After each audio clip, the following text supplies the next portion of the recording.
Let's go ahead and get formally started.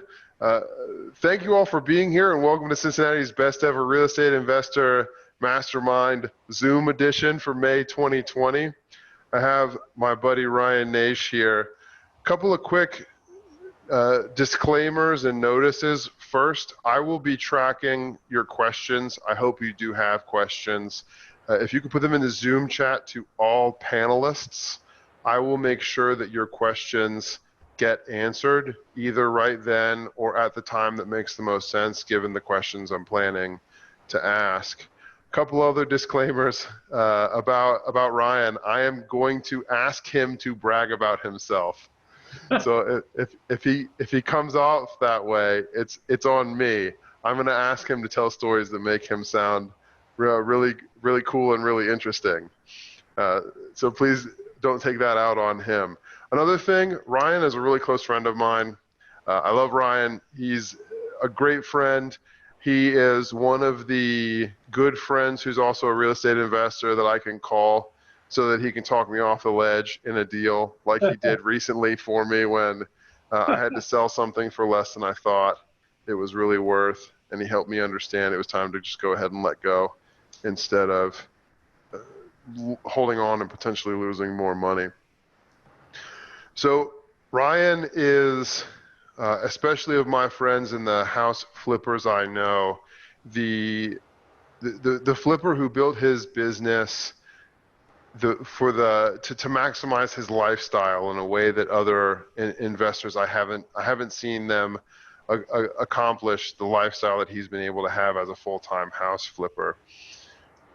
He's done a really good job of combining making a lot of money with making or keeping a lot of his time so that he can do the traveling he wants to do.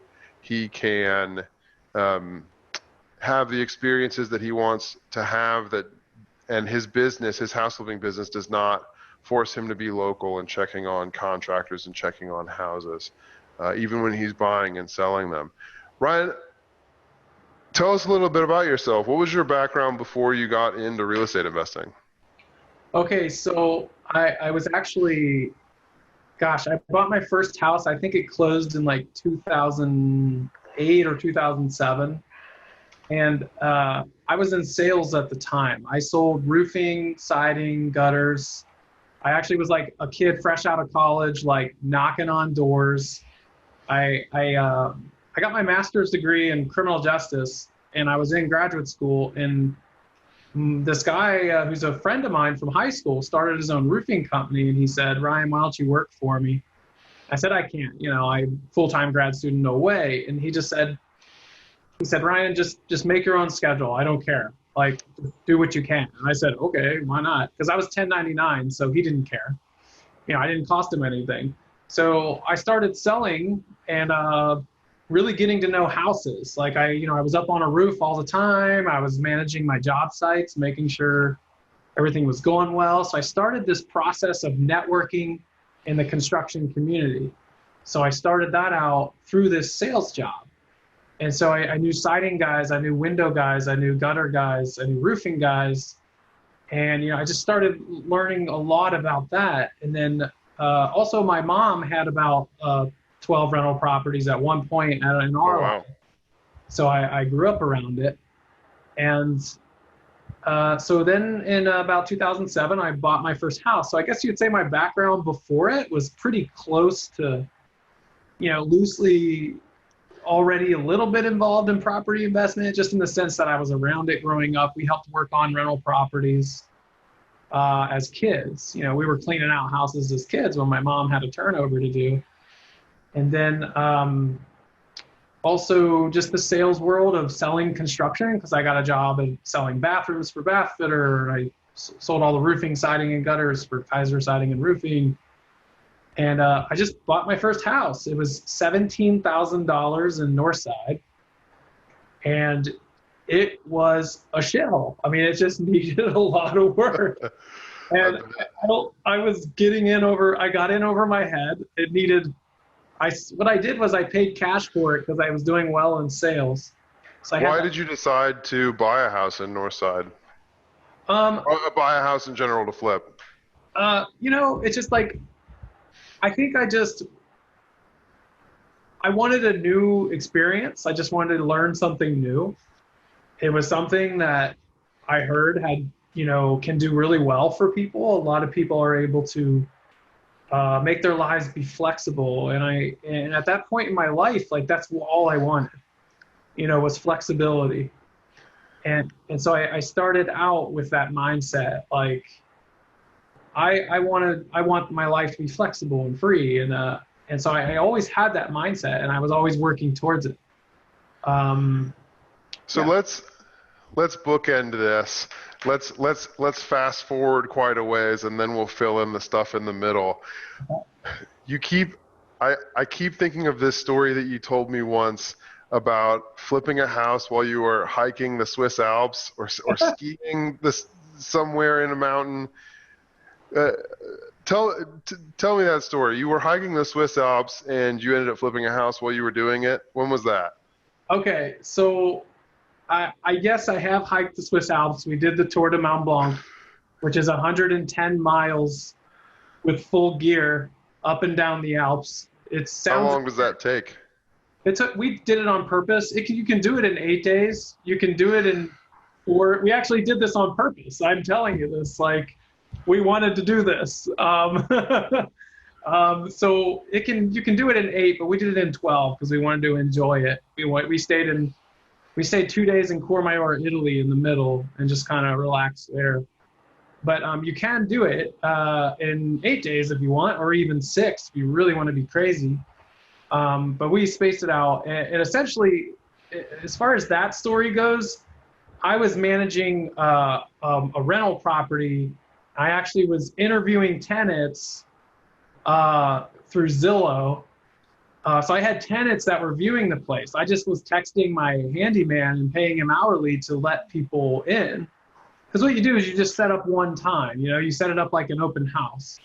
You just set up open house online, through Zillow, and then everybody fills out their applications through Zillow, and then it automatically emails it to you. They pay Zillow directly. So they pay Zillow like $25 or $35, and then Zillow emails you your, background check, credit report, and some financials, like an application. And so I'm just like texting everybody, figuring it out, when I'm, at a little like Wi-Fi in the middle of the mountains when like, I don't have a signal any other time except when I find Wi-Fi somewhere in some village in the mountains.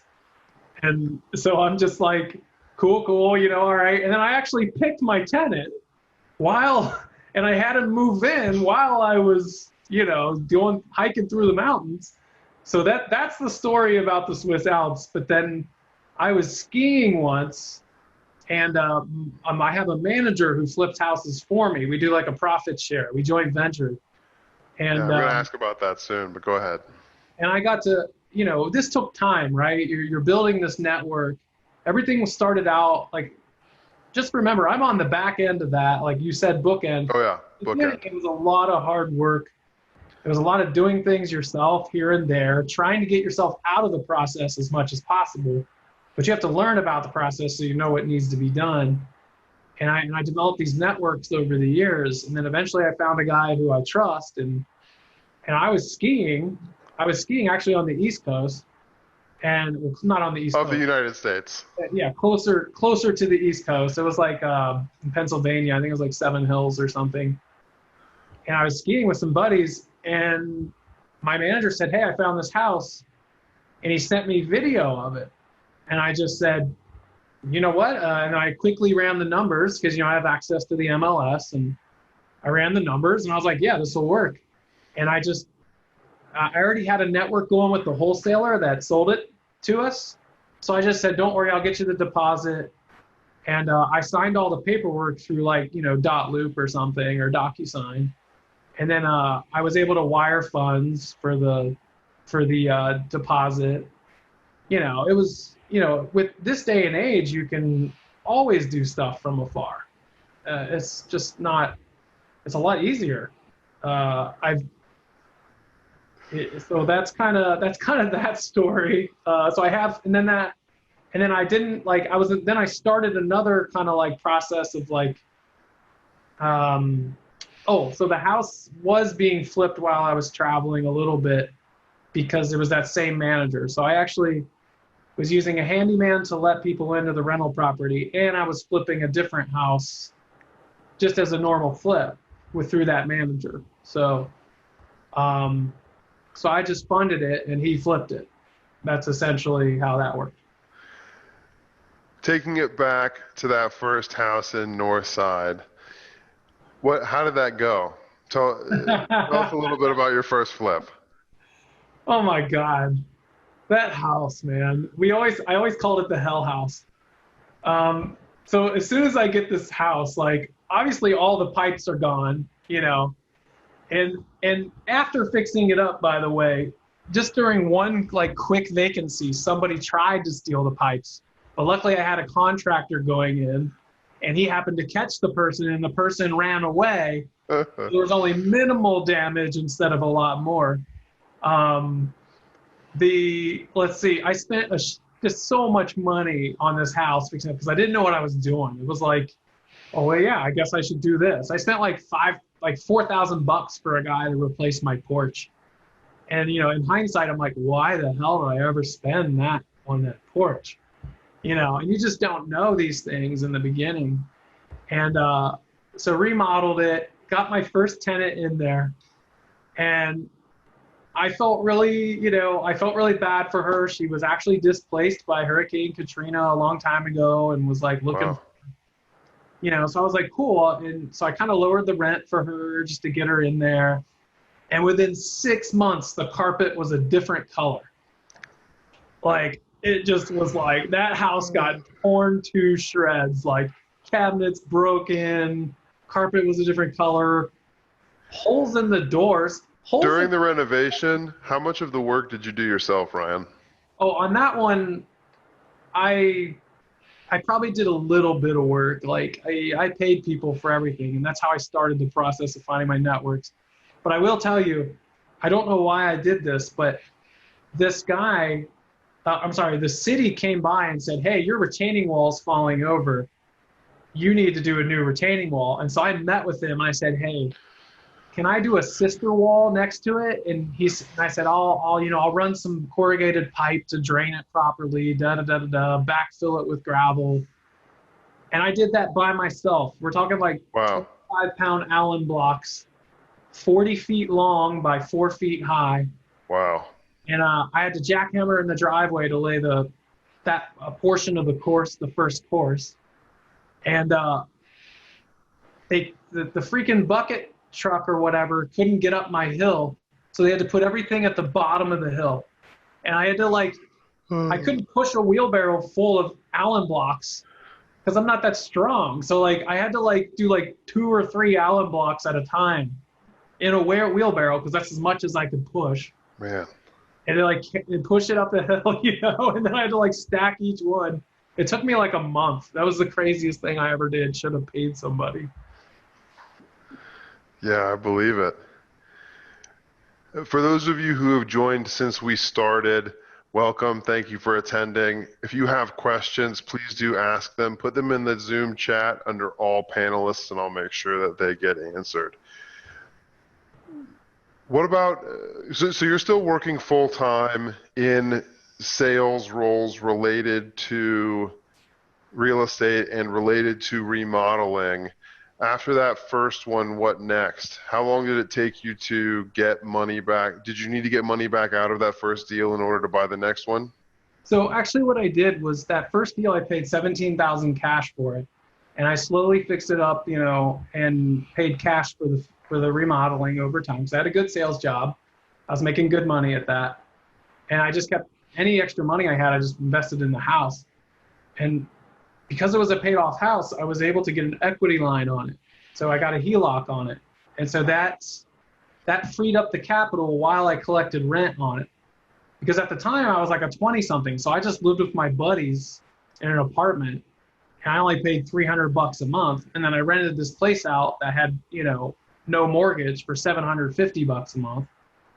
And you know, yeah, I had some carrying costs, but I got that equity line on it, and that actually freed me up to pay cash for the next house, which cost I think it was like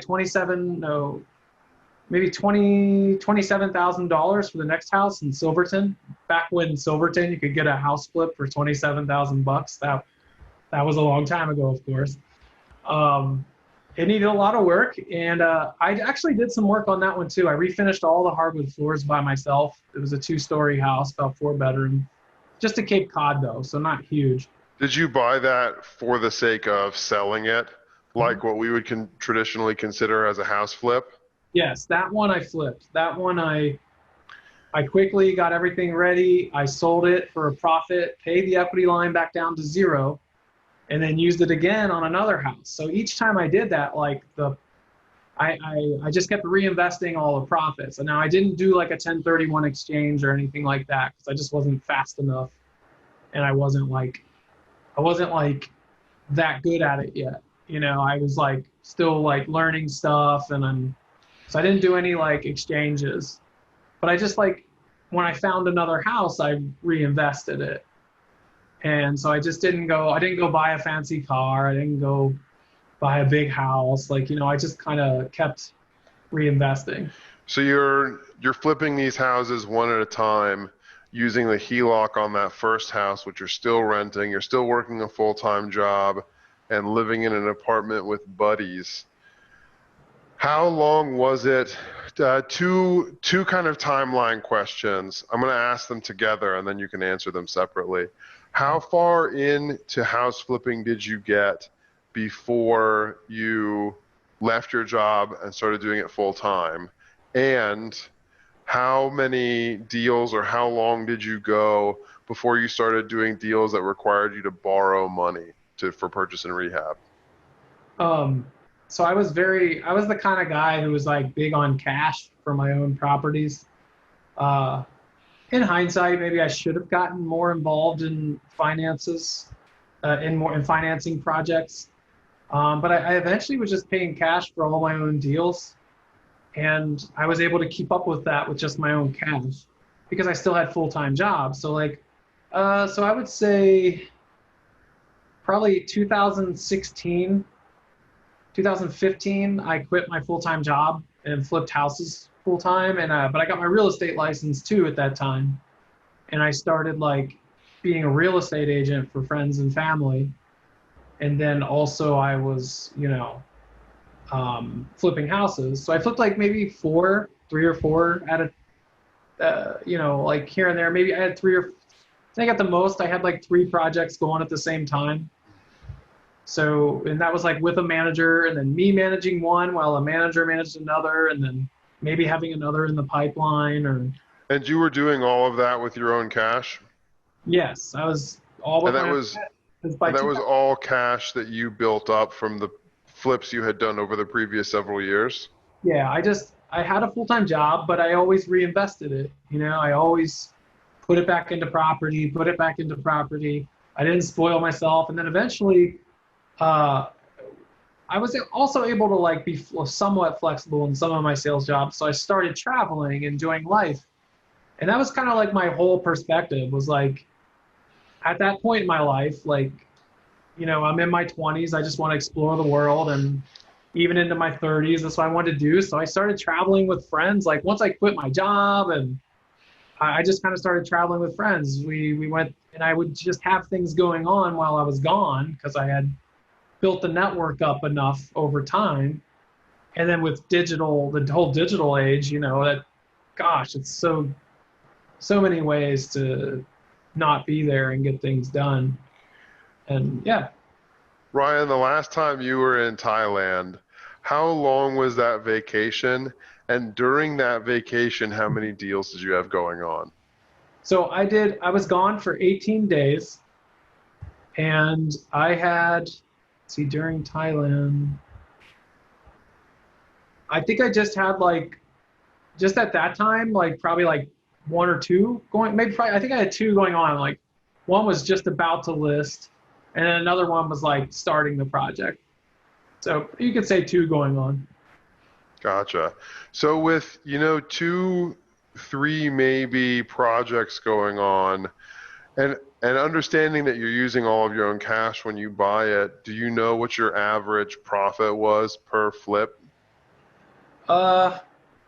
Well, it depends on like who was managing it. Like if when I managed my own, obviously like the profit margin went up. Um, but I don't know that I'll say percentage per se, but generally I was making per flip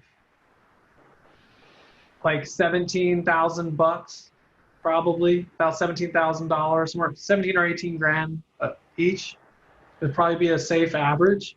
But there's been projects that have made 90,000, just on one deal. But that was like a beautifully timed project that I bought in Pleasant Ridge right before Pleasant Ridge exploded. Right. Yeah. I also spaced it out over a year. Like that project, I held on that house for a year. And that's the beauty of like paying cash for things in my mind, is that also gives me flexibility. I'm not rushed. I don't have to do anything. And so that's what I like about cash. But obviously when you want to grow, like you have to be financed. Like at some point you're going to have to finance if you're going to want to grow. I didn't mind growing at a slow pace over time, right? Like I Sure, was but you also spent almost 3 weeks in Thailand and had what, 30, $40,000 in profit brewing while you were away. yes.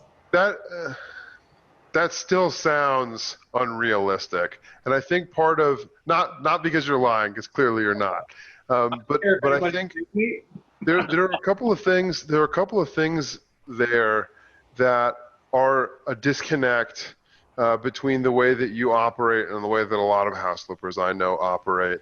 One of them is that you're paying all cash, which means you have much lower risk. You can take your time on things. If you need to wait an extra month or a few months, there's no debt service weighing down on you, cutting into your profitability. But also your relationship with your managers. There's got to be a lot of trust there. Yes.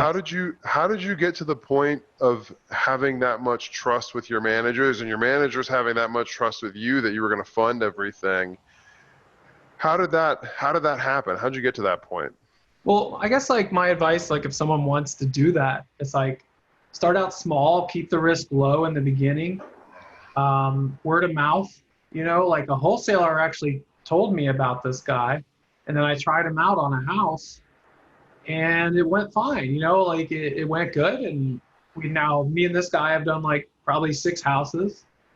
I have another guy that's a contractor that I've used for over many years. I like him a lot, and he still does stuff for me on my rental, and he wants to be a manager. And I was like, well, okay, let's find the house, because I know him, I trust him, I know he knows what he's doing. So I guess like if you want to do something like that, it's just about networking over time, right? Like in some cases it just takes time. Like don't just assume that like, oh, this guy sounds great, he's going to work out great just because he says he's great. And a lot of people are going to promise you the world, and they're going to say they're awesome, and they'll even sound like they know what they're talking about, and they might actually know what they're talking about, but are they as invested in this project as you are? And so over time you have to find like who these people are and what motivates them. Like meaning not who these people are, I just mean like who you can trust, and how everybody operates. So you just find someone who kind of has a similar mindset, and when you profit share it with somebody, it starts pushing them in the same direction and line of thinking that you are. It takes a little bit more trust, but hopefully like you can build up that network over time and find the right people. And so that did take time. Like it just took trial and error. But I would always minimize that trial period. You know what I mean? Like I'd only like let them do like a certain thing, not you get the whole house. Like Sure, yeah. I don't understand why someone would say, oh, I just met you, you can do this entire house for me, thank you, here's the contract. Like no, you just do this portion, sub some people out, we'll figure it out. It took time. Yeah. You've mentioned profit sharing a couple of times. How does your partnership with your managers look from a financial perspective? So essentially, I put up all the money. So let's say I'll just make it simple numbers. Let's say the house costs $60,000 to get, $40,000 worth of work. I bought the house. I keep the house in. Who's T-Rex arms? That's hilarious. I'm not shaving during COVID. I don't care. We are being recorded. Don't get too distracted, Ryan. That's hilarious. Also, everyone who's in attendance has no idea what you're laughing about because only the panelists can see that message. Oh So man! please continue. You were Ryan. You were talking about profit share and how with your deals you bring 100% of the money. So let's say acquisition cost is 60, renovation cost is 40, and Yeah, and so I fund that whole thing, and we have a contract together, and it's a joint venture contract. It's per house, so we're not married to each other. You know what I mean? Like it's just for that house, and we can find another house. Again, that keeps it flexible. Like if it doesn't work out, we're only stuck on that one house together. And there's also like things throughout the contract that if they screw up, then that also frees me up too. You know, if I have the option to free up and find somebody else. He actually, so I would fund like, the 100 grand, and then he would actually just do all the work. He would design everything, do all the work. He would go make sure all the materials were there. He'd pick the materials. He would do everything. And then I paid him only on a profit share. Like he does not get paid until it closes. So yes, I'm paying for all the work and I'm paying the contractors, but he doesn't get paid anything until it closes. Which actually that's pretty nice for him because he has no financial risk. I mean, he has no risk at all. He doesn't own the property.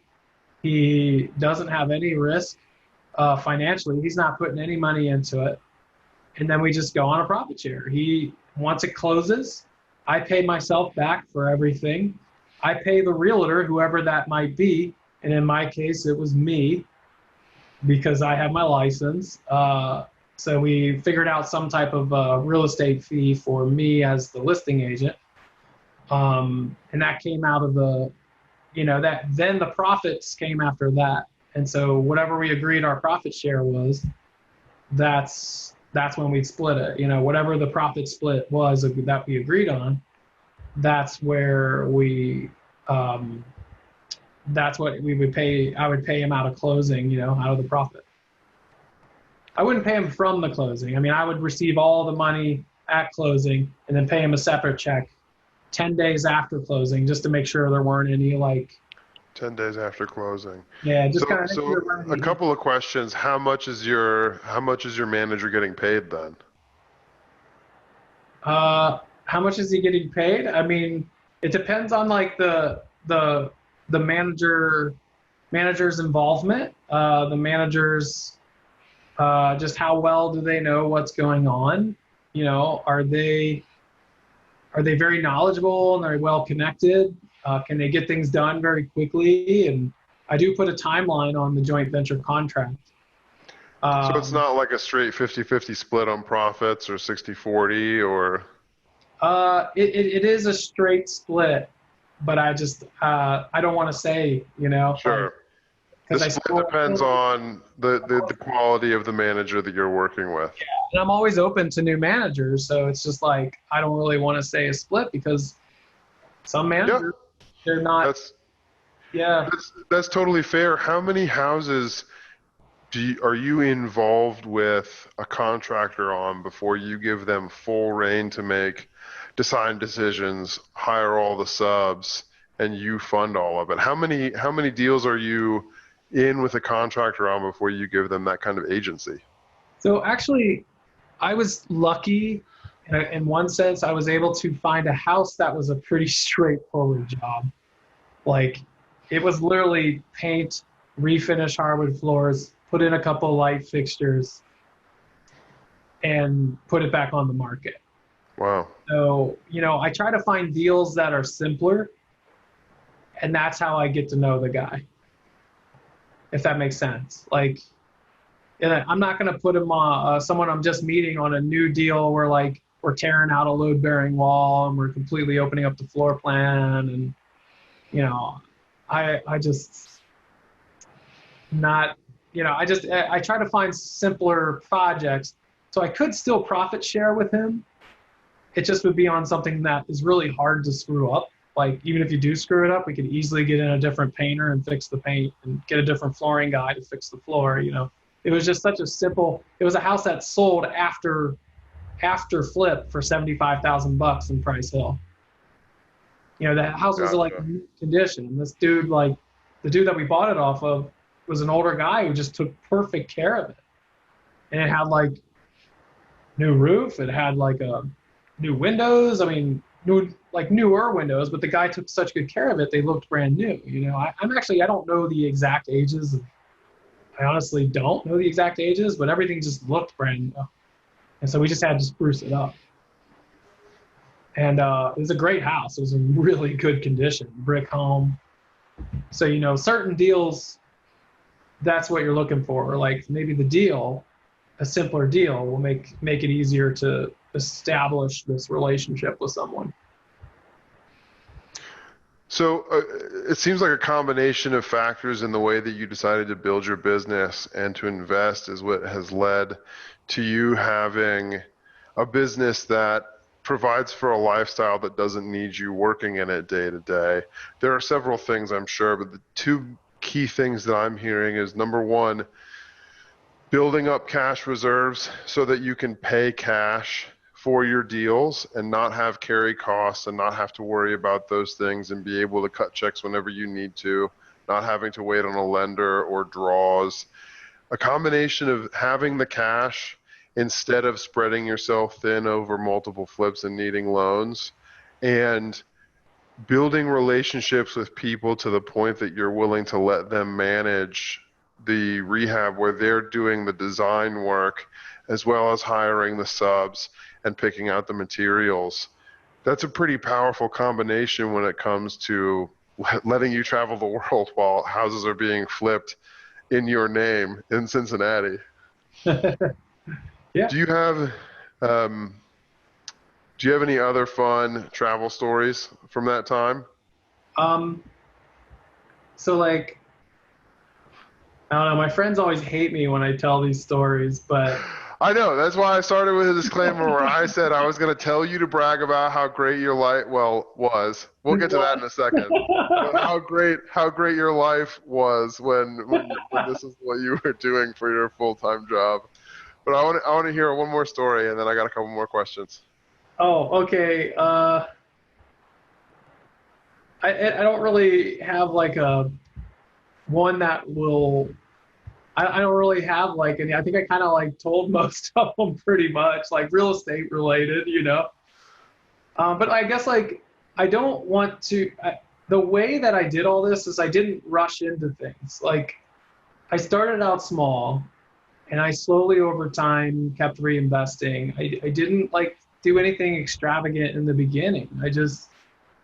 I started out small, and I wasn't in a rush. I just feel like we see this lifestyle ahead of us that we're wishing for and hoping for, and it just doesn't happen overnight unless you just get lucky, unless you just like stumble upon that perfect deal, which can happen for people. Don't get me wrong, it does happen.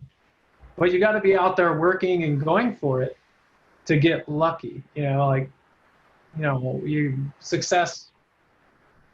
I'm not going to say I'm like this great successful person, but I'm just saying like it took a lot of like time and hard work to get there. But I wasn't in a rush. Like I never wanted to feel that pressure of the financial pressure. And I wanted a more relaxed lifestyle. So that's why I slowly got into it and said it with the mindset of putting it to where I didn't have to be as involved.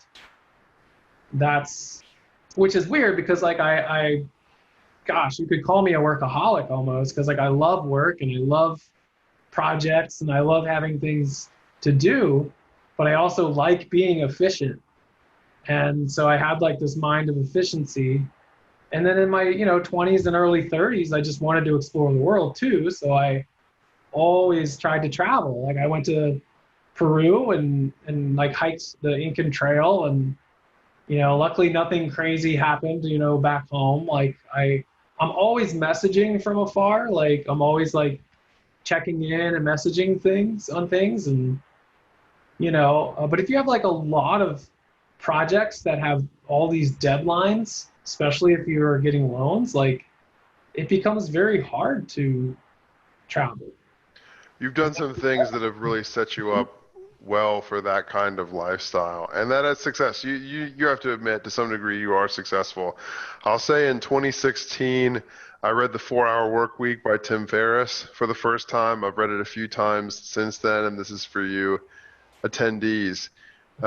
One of the goals I set for myself coming out of that was that I wanted to be able to go on vacation for a month and have my real estate business not miss a beat. The sales aspect, with be able to have new transactions come on and have closings happen and post-inspection negotiations, but also be able to get my apartments rented, have my move-outs and move-ins happen, rent collected, maintenance handled for a month without me being involved in it. And I'm not there yet. I've targeted the end of this year, which will be 4 years out from there.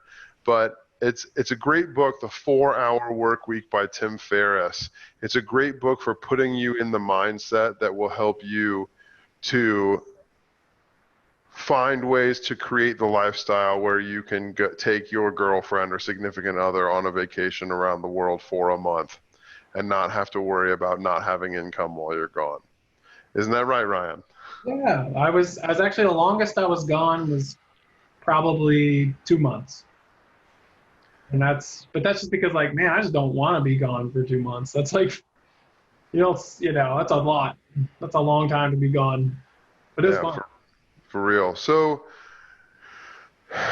given that it's the end of May 2020, I don't know that I can do justice to an interview about real estate investing without asking what your opinion is on the current market conditions in Cincinnati. How coronavirus, quarantine, market craziness, it's election year, all of those things, how are those impacting the way that you are buying, managing, and selling flips right now? Okay, so obviously I'm still a licensed realtor, so this isn't advice to anyone else. This is just my own personal opinion about how I'm handling my business. So this is not advice to anyone. I feel that, we were already kind of peaking a little bit. Like, I feel like our labor costs were starting to peak. I feel like our cost of the flip, just to buy the flip, like, that was starting to peak. I mean, you just have a lot of people interested and a lower inventory. But then the cost of buying the house, it's like the cost of the buying house was going up. Like, we saw Northside just go up, and then a lot of people finally said enough is enough. And you saw like 7 or maybe even 10 or 15 flips just sitting on the market until they went down in price. And so Northside went up really fast, and then finally people said enough is enough, because like people's incomes aren't going up. Yes, we saw not at the rate that property values have been going up, for sure. Yeah, exactly. It's a better way. That's what I mean. Like, it's a better way of stating it. Like, they're not keeping up with that growth. And so I was like, well, we were already due for some type of a correction. Nothing too, dramatic. And then COVID happened, and I was like, oh God, what is this going to do? And, you still see stuff happening, but the reality is real estate has slowed, at least in my opinion. And I could be wrong, and I hope I'm wrong. But also, a lot of companies have furloughed people, and they're not hiring them back. Once all these companies start seeing their quarterly, their quarterly revenues just shrink, we're going to start seeing some defaults, I think, in the next 6 months to a year. I just feel like we're kind of due for some type of a hit. Like, we're not going to get through this without some pain. It's just too many people are unemployed. Too many companies are not making any money. It's just how I personally feel. Like, I actually have held off all my flipping. Like, I have not bought a thing. I closed on March 31st. That was the last thing I flipped, and it sold, and I did okay on it, and I was happy, and I just didn't buy anything, you know. And right now I have my money's in a 2-family in Oakley. It's a great rental property, and I do have You bought that for cash? Yes, I did. I did pay cash for that because I knew this was before COVID. I just felt I wanted to be in a neighborhood that doesn't get hit as hard during, at least in my opinion, right? I'm not telling anyone anything because I'm a licensed agent. I can't promise anything. We have to say this all the time as a licensed agent. I'm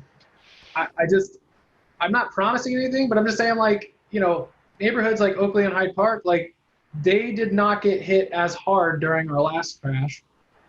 Obviously, inflation is going to be tough, so I can't just leave money in a bank account because inflation, your money just goes down in value every day if you just leave it as cash, because the bank interest rate is never high enough. It's never higher than inflation, so you're always losing that money over time. So I bought a rental, 2-family, and I paid cash for it, and I got an equity line on it, so I have access to some of the cash, so I can still do some things. But I just felt that, you know, it's a good rent. I got some great tenants, and I felt that I wanted to put it there. And I did this before COVID. I just did it like probably a year ago because I felt we were peaking anyways. And I was like, well, I got a really good deal on the place. I got a really good deal on it. The people needed to move quick because they were buying a larger apartment complex. And they're like, we just need some cash back to buy this larger apartment complex. So I got a good deal on them because I could pay cash and close in like a week. Nice. And so that kind of, it just was somewhere to park the money until we see how this plays out. Because I feel that, like, history repeats itself. And, you know, we always kind of cycle through these corrections. And I just felt like we were due anyways. This just is going to expedite, is what I feel. That's really helpful. Thank you, Ryan. Question from Tracy. She asks, how do you decide between flipping a property and holding it for rent? Holding it to rent it out for cash flow. So I usually make that decision before I buy. I just want to say the way I make that decision is if I'm in a mode where I want rentals, because I'm mostly a house flipper. I'm not typically a buy and hold guy, although I've had some rentals over time with equity lines on them. So I have to feel, when I buy a rental, I have to feel that I'll still be able to have access to the equity and it will cash flow. Generally, when it comes to that, like, because I'm paying cash, I'm more likely to cash flow, obviously. But I also keep in mind that equity line and what that bill would cost. But I make that decision, I really primarily just make the decision on profitability. Like, where do you put your money where it's going to make good money? And also, I also just, at this point in my life, I just wanted a rental. I wanted a rental in a nice neighborhood. I just felt we were peaking, and I just wanted somewhere to park the money for the next correction. And because I just want to wait. I kind of just, personally, I just kind of want to wait till prices go down before I start flipping again. I'll still always flip, like, don't get me wrong. It's just the level of that I'll aggressively flip will change based on pricing. But I choose, typically, most important point I want to make about that is always decide before you buy the house what you want that house to be. And some people, you know, they have enough of a portfolio where they don't care. I would love, you know, obviously you want to get to that point where you get to a portfolio where you're like, I'm going to buy this package of properties. These 10 I'll flip, these 6 I'll hold, you know, things like that. But, you know, I don't finance, so I'm not at that point, you know. So I guess it depends on, like, what's going on in my life and what I want to do. Like, if I need more money, like more income quicker, I focus on the house flipping. If I, so if I know it's going to be a quick profit and in a good flip, like, yeah, I'll flip it. If I can make 20 grand and a 4 to 5 month turnaround from closing to closing, that includes closing on it to purchase, acquiring it, fixing it up, waiting to close to sell it. The way I look at it is, if you put 100 grand, if 100 grand for 4 months can make you 20 grand, then that's better than any bank account, better than any rental. It's more risk, but your backup plan is to rent it out. But I generally go in with the mindset of flipping it. One thing I want to point out from what you said, I want to make sure the attendees catch this. When Ryan, because of his business model and paying cash for his houses, when he doesn't have deals going on, he does have a lot of cash that he's sitting on waiting to be deployed. When Ryan thought that the market was peaking and he wanted to make sure he was able to get some of that cash deployed and have it getting some sort of return for him in a market where he didn't think he'd have as much flipping activity, he got a good deal on a conservative rental property. I'm saying conservative because Oakley is a higher rent. I'm a realtor too, so I have to watch my words. Oakley is a higher rent neighborhood in Cincinnati, where you can expect that by comparison to the property values, you're not going to get extreme cash flow, but you should be able to get stable tenants who are going to occupy the place for a long time and not beat it up. So Ryan got a decent deal on a property that would allow him to get some return on his money, but also give him the opportunity to put an equity line on that property so that if he needed to, he could pull his cash out when the right deal came along. There's a lot of value in there. I hope you guys are taking notes. I have a couple of quick questions too. One more thing to add on that. I also bought it because the certain areas don't get hit as hard from a value perspective during a correction, and they grow back quicker. I can't tell you what those areas are. That's just the gut feeling I had when I bought that location. And that but As a realtor and an investor, I have to do the same thing where I say, I can't advise you on what neighborhoods are going to appreciate, and I can't give you any speculation.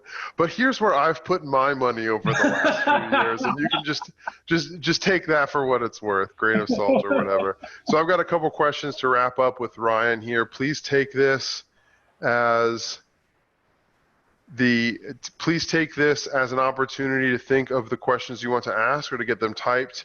You can either use the Q&A button at the bottom, or you can use the chat and send a message to all panelists. I will take note of your questions and make sure that they get asked. My questions while you guys are typing, though, Ryan, tell us about a time that you lost money. Okay. I didn't really lose money, but I broke even. Well, I guess you could say I lost money because I put a lot of time into this. I bought a house at auction, and like the basement was filled with stuff, and it was this awesome house in Blue Ash, and the basement was filled with stuff. I was like, okay, cool.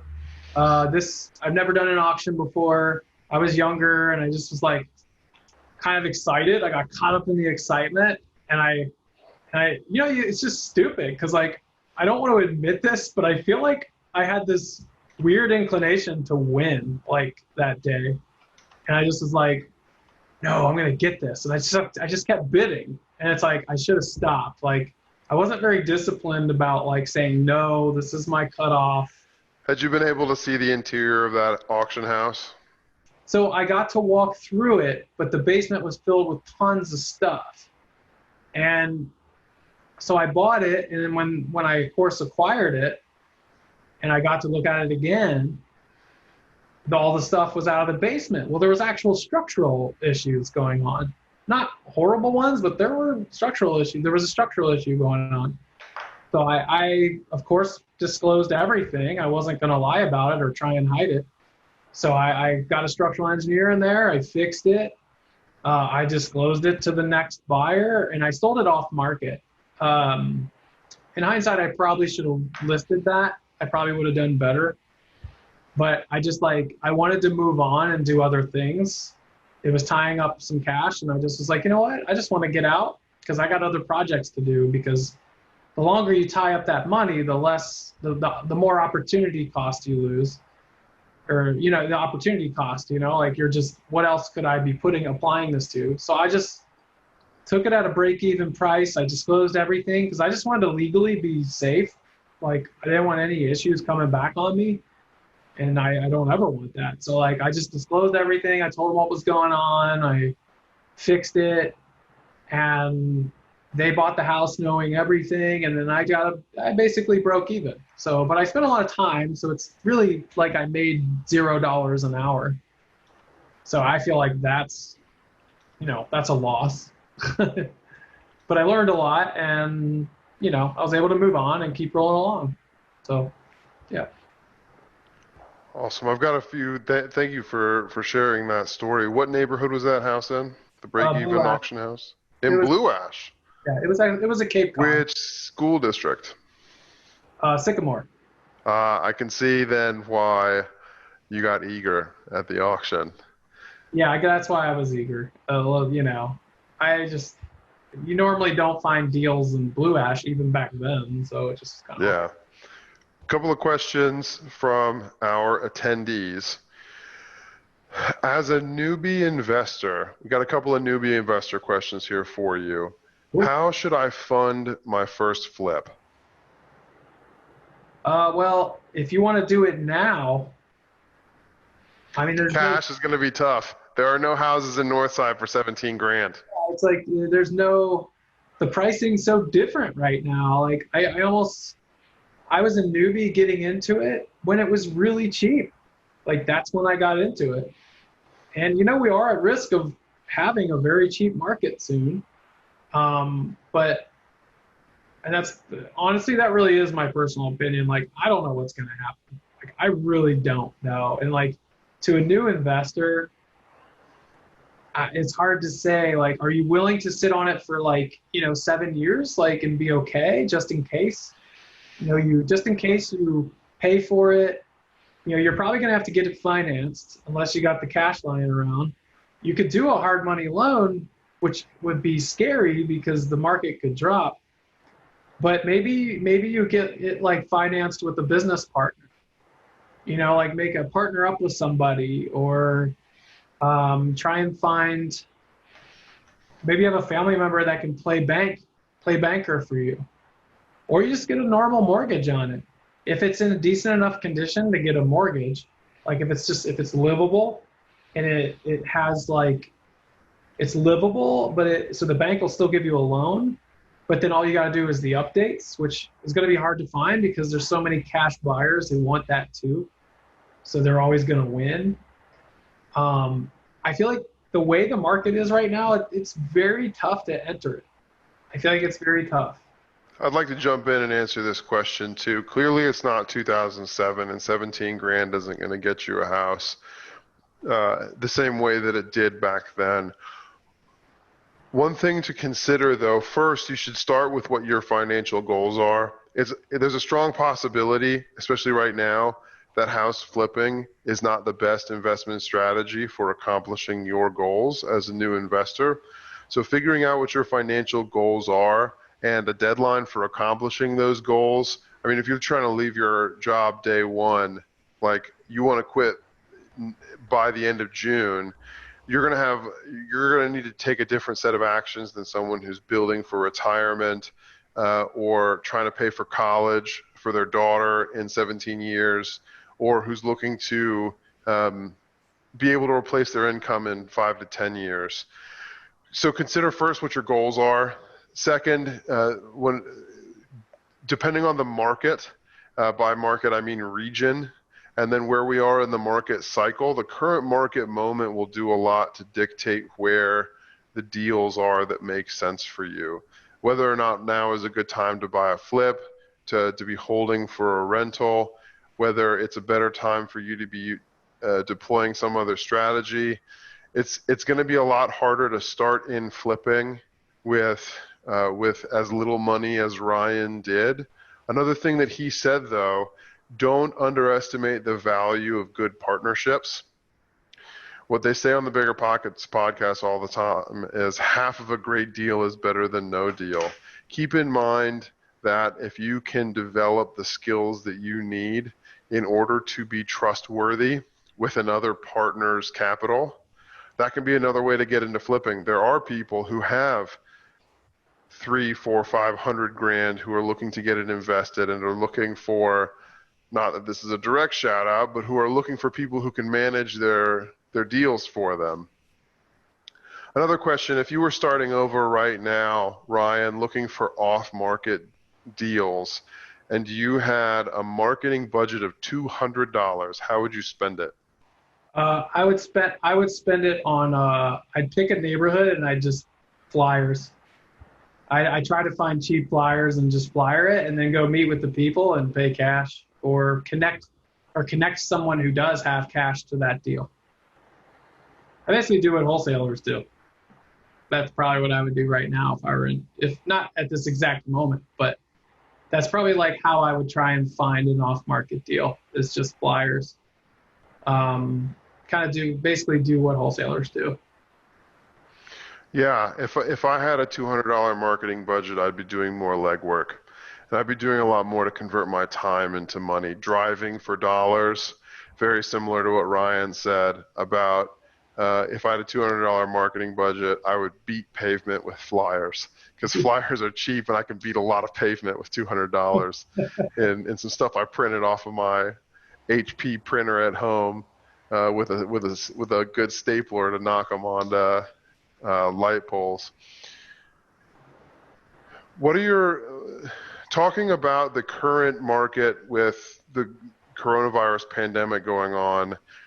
What are your thoughts on waiting 6 to 12 months to see where the market goes, as opposed to buying a decent opportunity right now? What do you mean? Say that again. I'm sorry, I cut up a bit. Yes. Question is, and I'll go ahead and give the first answer on this one. What is your opinion, because of what the world is experiencing, but also the Cincinnati, not specifically the Cincinnati real estate market, but the economy in general in the United States? Because what we're experiencing right now, how do you feel about waiting 6 to 12 months to do your investing? One thing that I will say in response to that, Tracy, thank you for the question. There are people who can't afford to wait a year and not buy a single deal. And there are people who cannot. And there are people who, this was just recently covered on the Bigger Pockets podcast as well. For the larger institutional investors who want to make sure that their money is safe, and if you're a more conservative investor, if you are like Ryan was at the beginning, where you still have a full-time job that you're using in part to fund your real estate business so that in the future it can replace your income, you're in a much more stable position financially, and you're not relying on that income. If I were a person who was relying on my house flipping to cover my day-to-day lifestyle and my bills, I'm not waiting 6 to 12 months. I'm taking a gamble on a 90 to 120 day hold period, hopefully, and hoping that I can only lose so much value in 90 to 120 days. I may get more rigid about the deals that I'm willing to do and how much I'm willing to pay. But whether or not I wait a year to invest has a lot more to do with my lifestyle outside of my real estate deals. Ryan? Yeah, I want to say that even though like times are scary, there still always is a deal somewhere. And that's true. Like I feel like there's always still something where the numbers are like, well, okay, I'm still going to go for this. And I'm sure if I were like more aggressively looking right now, I probably could make that happen. But I'll be honest, at this point in my life, like I'm not aggressively looking. I feel like if you're somebody who's like new and hungry to the business, like, and you need something now, and you got the eagerness to do it, I feel like you could figure out a way to make it happen. Like, I don't think it's impossible. I just, I'm kind of like, at a point in my life where I'm doing things a little differently, and you know, I can afford to wait, and that's why I'm glad Slocomb brought up that point. Like some people, that's where they're at. They gotta find something. They gotta make something happen. Like the deals are still out there. You just gotta almost pound the pavement, I guess. Like go talk to people and just say, hey, I can figure out a way to get your house bought. I can get it done quickly. It'll get you out of a tough situation.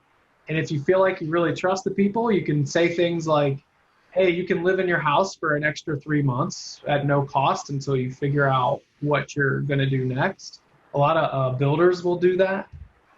Like builders will let people live for free for a couple months so they can figure their life out when they buy a house off somebody. So I don't know, you got to get creative, right? Sometimes it's more risk, but you could really be helping somebody get out of a tough situation if you can connect them to purchase of their home. As an active real estate agent, I can also say that the investor activity in the market is still hot. There are still a lot of people with a lot of money who are trying to buy a lot of investment deals, buy and holds and flips at the moment. And so there's a big difference. As Ryan said, there are deals out there. You may need to beat more pavement than you used to. Beat pavement being, allegorical for doing whatever you need to find deals before the public finds them. There definitely are deals out there, though, right now. Question, Ryan. I have 6 single-family rentals. I have about 50 to 60% equity in those rentals. Would you recommend taking out a home equity loan on each property? I'm using my current home's equity line right now to buy deals. Okay, so generally, if all these homes are in your name and not in an LLC, or you're getting the loan in your name, because either way, it's going to be basically whose credit is being used, whose credit's being used to do all these deals. So if each house has its own separate loan, a lot of banks, and I'm not going to say all, there's a huge range of banks out there and huge range of ways of getting loans. But in most cases, or many cases, you can't have more than 4 personal loans. Like that will stop, that'll wipe out a lot of opportunity, like in that sense, where like less lenders will want to work with you because of the number of loans you have. And that's not true for every lender. I know there's tons of lenders that look at it differently. But I found that like when you have a lot of loans in your name, it stops you from getting more. And all the houses, Ryan, are in one LLC. Okay, they're in one LLC. And does that LLC have a strong enough income to get its own loans now?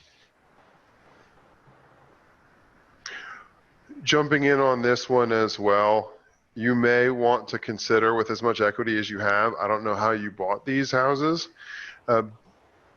depending on your goals again, this may be a good market for selling those and getting as much capital out as you can and getting more of your capital reinvested into larger deals that may provide larger cash flow. Single family rentals are not typically bought for cash flow as much as they are for appreciation potential or for being a more stable or hassle-free investment. Regardless, one thing you may want to consider is actually selling some of them in order to get as much cash out as possible. Are they doing the strategy? Was it Tracy? Did I hear right? Was it Tracy or it was not? It wasn't Tracy who asked. No. I'm sorry, you don't have to tell me the name. I'm sorry. And we can get an answer. Yeah, we can get an answer to that question. How those single families were bought and what strategy was being deployed at the time, how long they've been owned. If that guy wants to message that as well. We've also been asked, Ryan, are you willing to share your joint venture contract? I figured I don't know if that's a good idea. I don't know. Like if I hand it out here and there, cool. But like, I don't know if I should hand it out to so many people because I don't know everybody's goals and what they're trying to do, and I don't want to like give them the wrong contract for their goals and get myself into some weird Ryan, So you screwed me, you know. if someone wanted to reach out to you privately to ask for your joint venture contract and give you the opportunity to learn more about their situation and learn more about their situation, how can they reach out to you? They can email me at it's rnaish41@gmail.com. That's rnaish41@gmail.com. You're welcome to message me. I will say I get tons of emails, and I honestly miss them. I get like, I'm actually considering getting a new email because it's getting ridiculous. Not from, I like it when it's normal people like yourselves out there, but like when you enter the real estate world, you just get on all these random lists without even trying. You get like random stuff just exploding your email box. So don't think I'm rude if I skip it. I might have honestly missed it. So I'm probably gonna have 50 emails all asking for the contract, but it's whatever. You know, just email me. I do like to hear about people's situations. I do think that's interesting, and if I can, I'll like answer and help out. If it's going to be a lot of emails all at the same time, just give me some time to respond. Because I can't, I can't keep up like quickly if a lot of people happen to email. But yeah, just give me an email. Tell me your situation. Tell me what's going on. I feel like there was still a question that I hadn't answered, and that was how to go about financing. What was that question again? How would you fund your first flip if you were new today?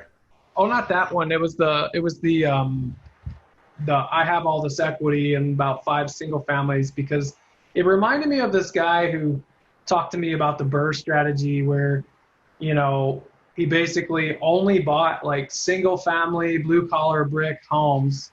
That's all he bought, and he would buy them, fix them up. So buy, which was the B in BRRRR. I think it's like rehab, rent, refinance, repeat. Repeat, yeah. This is what this guy did. And what he would do is he'd package finance all the houses, which sounds like might be what this person did on the 5. Like if it's one LLC, can they do a package refi on all of them and just get a bigger loan and then pull out all the equity that way? While the banks have these really low interest rates, if you can get one on a commercial loan, because that's essentially a commercial loan.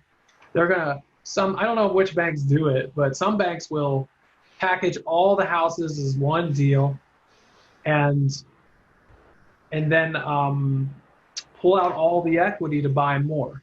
But then they do have like one big mortgage, but usually there's enough rent collection going on to where it's okay. Like you can absorb that cost. So if you feel like comfortable absorbing all the cost, you could pull all the equity out. Okay, so yeah. It kind of depends on the loan, and some of those loans are risky. So I understand completely why someone would be hesitant to do so. Yeah. Hesitant to get an adjustable rate mortgage on a blanket for multiple properties. Yeah, we just saw a message come in about it could be an ARM, and that's scary. Yeah, it's still got to be a good loan, right? It's still got to be a good for your situation. Last question, some final thoughts, and then a teaser for next month. What is your advice, Ryan, on how to learn a market? I obviously I love having my real estate license. I love talking to realtors because they're so in the market. They're so in the market. I love going to networking events to get a grasp of what I hear, and you can hear what people are actually talking about and going through and doing. But if you just want to from an online perspective, you can start looking at the Hamilton County Auditor webpage or whatever county you're looking at. Look at their webpage, see what sales are going for currently. If you have access to the MLS, you can see what's sold for the last 6 months and do your own searches and just look at it, just like look at the market. Like you can, I don't really trust Zillow and I don't trust Trulia and all those because they don't always have updated information. What I like about the MLS is it's all very regulated. So like it is more accurate than the other ones because it has all the regulations that those other ones don't. And a lot of times I'll see some weird numbers from Zillow on their property averages. I'm like, I don't think so. I don't think you're gonna. And sometimes it's undervalued. Like I've seen some of these property averages from Zillow undervaluing a house, and then I've seen them way overvaluing a house. So I have a lot of doubts about that, but always look into it too, right? Like it's another thing to look at. But generally, I also like to drive around a market. Like I love just being in the market, like the neighborhood, and I'll drive on the weekends sometimes, like when I'm looking at properties, and I'll keep an eye out for what's going on just in front of my eyes, What's the street look like? Sometimes it's, how Cincinnati is, it's street by street. And so like, does the street feel safe? Like, or whatever, like, would I live there? What do I feel? Like, what if I'm moving into that place? How do I feel about it? That's a really helpful perspective to have. Yeah. If I were moving into this house, how would I feel? Yeah. For sure, yeah. There's nothing that beats beating pavement. I personally prefer networking as well. I will say we're not quite done yet, but attendees, thank you for coming. Having registered for this webinar, if you're new, will get you access to the Facebook group for the Cincinnati's Best Ever Real Estate Investor Mastermind. And there are a lot of active, hustling investors there who will answer your questions, are happy to make recommendations or connect with you further to network, see how you can add value to one another. I highly recommend getting involved in that Facebook group.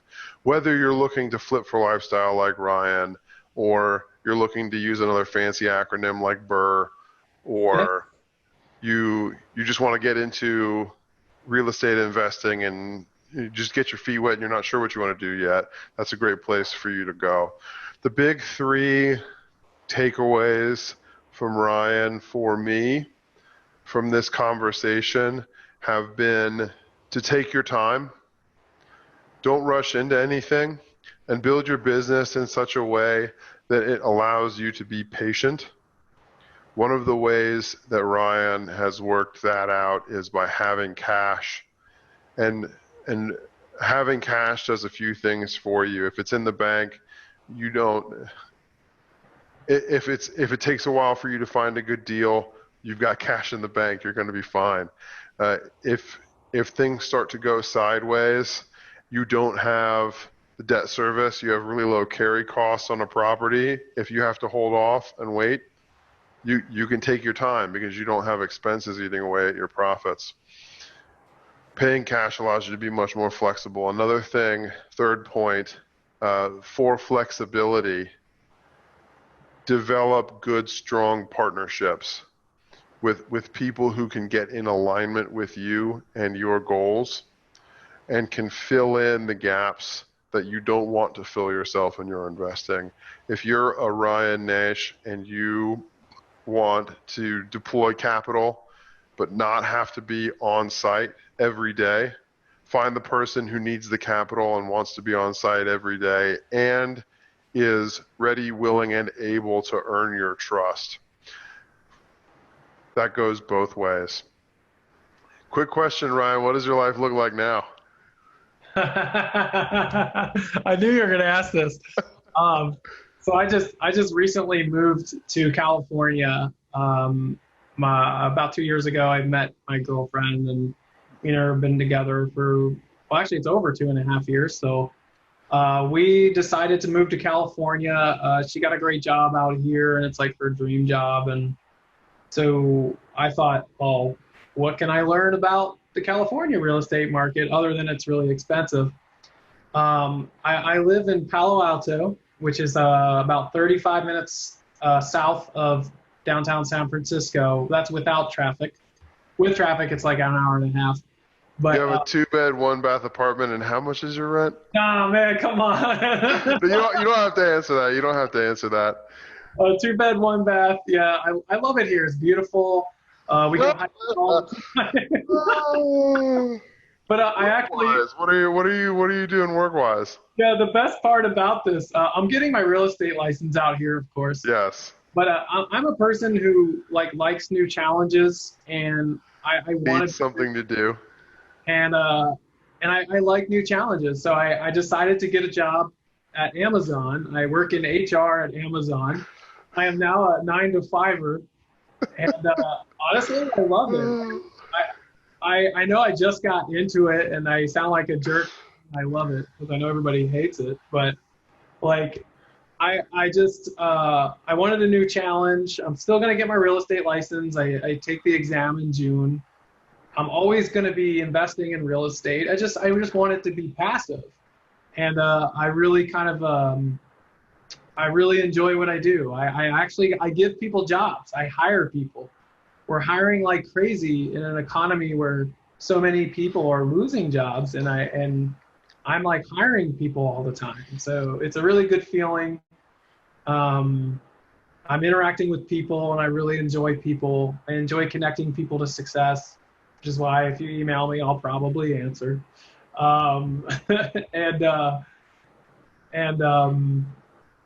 yeah, I get a kick out of it. I enjoy it. I'm learning a lot of things that I have never really challenged myself to do, and I'm kind of more settled down now. I don't really need to travel as much. It's not as important to me anymore. And I want to settle down and kind of be a little more stable. And so it's very attractive to me right now. We'll see what I say in a year, right? But no, I really love it. It's been fun, and I work with a really good team. The team that you work with is everything, and otherwise your job could be really miserable. And the team that I've worked with is just amazing. Like, I really believe that. There's some really great people, and they really team up and help each other out, and I kind of make each other better. So anyways, I won't drag on about that because you probably want to hear more about the travel stories probably. Yeah, lifestyle house flipper, buys, sells cash, chases a girl out to San Francisco. It's an expensive apartment. And the 9 to 5 job that most of you are here to get out of. Because he needs something to do. Because he needs something to do while he's there. And it takes a long time to get into real estate in California. We do recognize that. I have fun doing whatever I do, and I try to learn as much as I can. And I really enjoy perspective to have. Yeah, and I network like crazy. Like, I'm networking on LinkedIn. Now that HR is on my name, people message me all the time for they want a job at Amazon, and I'm like, all right, let me see if I can help you in some way. And so that's fun for me too. So awesome. It's cool. Well, thank you guys for logging in for the Cincinnati's Best Ever Real Estate Investor Mastermind Zoom edition, May 2020. End of June, the next webinar will be Tuesday, June 30th at 7 p.m. And we will have a panel discussing the short-term rental market in Cincinnati. What does Airbnb look like right now? How are Airbnb owners and managers holding up in this crazy market where it seems like no one is traveling and no one is booking short-term stays? Are people trying to get out? Are people trying to get in? Are people just trying to ride out the storm? We will have that conversation with a panel full of people who own and operate Airbnbs in the Cincinnati area. Until then, thank you guys for coming, and we will see you on June 30th. Yeah, thanks everyone. Thanks for being here.